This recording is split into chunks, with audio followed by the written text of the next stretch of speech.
छत्तीसगढ़ के कंकेर में भानुप्रतापपुर सीट पर निर्वाचन आयोग ने शनिवार को उपचुनाव की घोषणा कर दी है।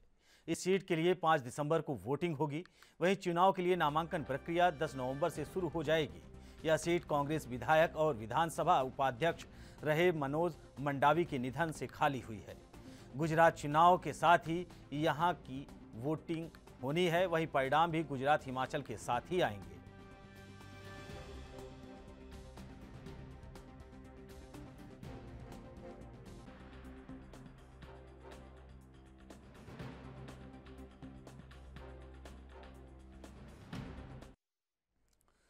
वहीं इस खबर पर अधिक जानकारी के लिए हमारे संवाददाता रायपुर से अखिलेश तिवारी जुड़ गए हैं। अखिलेश, उपचुनाव की घोषणा हो चुकी है। राजनीतिक पार्टियां आरोप प्रत्यारोप का दौर भी शुरू कर चुकी हैं। फिलहाल चुनाव को लेकर क्या कुछ अपडेट है छत्तीसगढ़ में? देखिए, कांकेर का जो भानु प्रतापपुर विधानसभा है उसको लेकर के तैयारियां शुरू हो गई हैं। निश्चित तौर पे आज जो निर्वाचन आयोग के आयुक्त हैं रीना बाबा साहब कंगाले, वो निश्चित तौर पे आज घोषणा कर दी है। और ये घोषणा जो है जब से घोषणा की है उससे ही राजनीतिक जो बयानबाजी है वो चालू हो गई है। क्योंकि वहां की जो मतगणना की अगर बात की जाए, नामांकन प्रक्रिया की अगर बात की जाए, घोषणा करते हुए ये भी उल्लेख किया गया है कि 10 से 17 तारीख तक नामांकन किया जाएगा। 18 तारीख को नाम वापसी का जो प्रावधान है वो लागू किया गया है। इसके साथ साथ 5 जो दिसंबर है उसको मतगणना की दिन तारीख तय की गई है। इसके साथ साथ 8 जो दिसंबर है उसको लेकर के जो मतगणना है वो होनी है। मतदान की जो प्रक्रिया है वो 5 दिसंबर तक प्रक्रिया पूर्ण हो जाएगी। ये जो प्रक्रिया है उससे ही राजनीतिक बयानबाजी चालू हो गई है।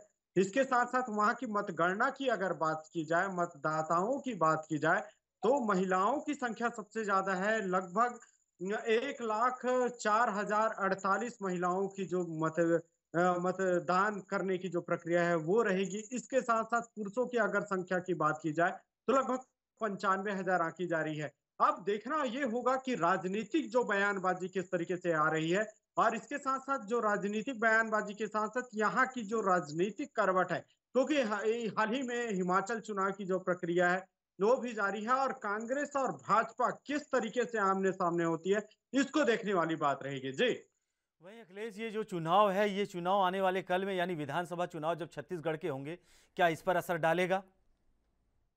बिल्कुल, निश्चित तौर पे इसमें आने वाले जो 2023 के जो चुनाव है उसमें काफी असर देखने को मिलेगी। क्योंकि भानु प्रतापपुर जैसे विधानसभा क्षेत्र अगर सत्ता में रहते, अगर कांग्रेस हासिल करके लेकर के आती है तो निश्चित तौर पे एक बड़ी सफलता भी मानी जाएगी। इसके अलावा अगर भाजपा लेकर के आती है तो कहीं ना कहीं कांग्रेस सत्ता में रहते हुए भी विलुप्ति की कगार में मानी जाएगी। अगर एक आंकड़े ये भी देखने को मिलते हैं, क्योंकि नक्सल क्षेत्र होने के कारण कांकेर क्षेत्र जो नक्सलगढ़ माना जाता है उसमें भी भानु प्रतापपुर की जो अगर बात की जाए तो लगभग नक्सलगढ़ की तौर पे देखा जाता है। और इसमें चुनाव जो प्रक्रिया है इसके साथ साथ वहां की जो आदिवासी किसको चुन करके लेकर के आती है और आदिवासियों की किस तरीके से पूर्ण होती है, और अपने जो नेता है उसको किस तरीके से चुन करके लेकर के आती है, ये सबसे बड़ी देखने वाली बात रहेगी। और आने वाले कल में देखते हैं कि किस तरीके से ये विधानसभा चुनाव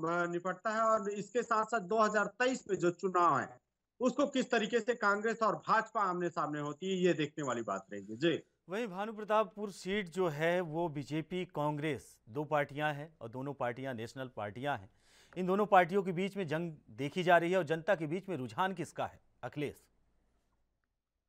देखिए, हाल ही में अगर जनता की रुझान की अगर बात की जाए तो सर्वप्रथम बात की जाए कांग्रेस जो सत्ता में है वर्तमान में, और जो प्रतिपक्ष के रूप में जो सामने रही है वो भाजपा है। निश्चित तौर पे अगर देखने को मिल रहा है जो सत्ता में कांग्रेस बैठी हुई है उसमें कहीं ना कहीं किसानों को लेकर के एक जो मंशा निकल करके सामने आ रही है, क्योंकि 2500 रुपए प्रति कुंटल के हिसाब से जो धान खरीदी हो रही है, या फिर बात की जाए यहाँ की जो जनता की जो रुझान की बात की जाए तो कांग्रेस के ऊपर अभी भी भरोसा ज्यादा दिखाई पड़ रही है सत्ता में होने के कारण। साथ साथ इसके जो मुख्यमंत्री भूपेश बघेल है उनकी जो योजना है, जो खास तौर से आदिवासी बेल्ट को लेकर की जो योजना चल रही है, या फिर वहां तेंदू पत्ता खरीदने की जो बात कही जा रही है, क्योंकि आदिवासियों का सबसे मूल जो काम जो है और इसके अलावा वहाँ की जीवन यापन के लिए जो सरकार की सबसे बड़ी मंशा होती है, वो तेंदूपत्ता खरीदने को लेकर प्रारंभ होती है। तो कहीं न कहीं ये आदिवासी कांग्रेस सत्ता से काफ़ी प्रभावित भी है और उनको